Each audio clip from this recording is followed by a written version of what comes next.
This is Dolany TV. Ladies and gentlemen, welcome to the car as we get set up for some minor hockey playoffs here in Alberta this weekend. But of course, the Edmonton Oilers off and underway on a Saturday afternoon with a W in overtime over top of the Dallas Stars. A much needed victory in one storyline coming out game is top line Corey Perry producing results for the Edmonton Oilers. I think we all know it's pretty easy to put up results unless you're one guy on our fourth line currently when it comes to playing for the Edmonton Oilers and playing on the top line when that top line includes Leon Draisaitl and one Connor McDavid. McDavid's still absolutely just dummying the NHL over the past 3 games with assist after assist after assist.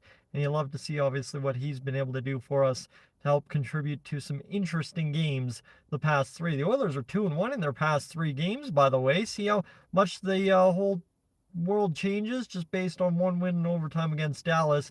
Evan Bouchard's the reason why the Oilers win, but I want to talk about Corey Perry and how much this is going to buy the Oilers time, right? I mean, if you're going to have Corey Perry producing at a 1.5 clip or even a point per game clip while on the top line with the Oilers, that's going to solve a lot of problems while we play a tough month of February schedule, right? It's what, February 16th, 17th now.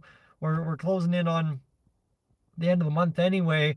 You're about 18, 19 days away from the trade deadline. So just like that, friends, the Edmonton Oilers just need to get through the next 2-ish weeks, and then you can really start making your hard decisions. And one nice part about it is the Oilers, again, as they did a few years back with Evander Kane, took a guy who was not in a good situation, brought him aboard to a team that desperately needed what that player brings, that in Corey Perry.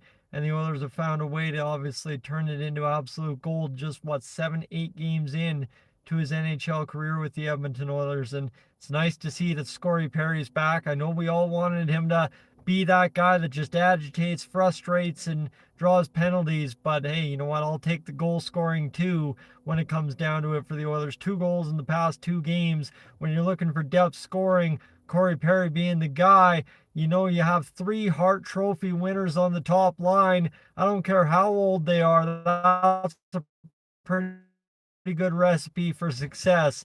I mean, hey, if Corey Perry wants to turn back the clock for one last playoff run, I'm going to be pretty dang happy with that. I'll tell you that much. So looking forward to seeing, obviously, what the Oilers have in store over the next 2 weeks, whether they make a move, whether they don't, or they wait until the trade deadline. If they're going to roll Corey Perry, Leon Draisaitl, and Connor McDavid on the top line, we're in for a lot of goals. We're in for a lot of fun. And obviously, too, as Sam said right off the top in the chat there, it's going to be a roller coaster. That's what Edmonton Oilers hockey is every season, year in, year out at this point of the year. So I'm looking forward to having a good time and seeing what this Edmonton Oilers squad has for us down the stretch. Obviously, you know where we ended up going after the trade deadline last year, and I'm looking forward to the same repeat effort this year. Obviously, how do we do it? Maybe a Chris Tanev, I don't care. Maybe an upgrade in goal, maybe an upgrade forward like Jake Gensel. Somewhere, some way, we're going to find a way to upgrade this team at the deadline. I know that. Ken Holland is not a guy who stands pat at the NHL trade deadline. We know that much.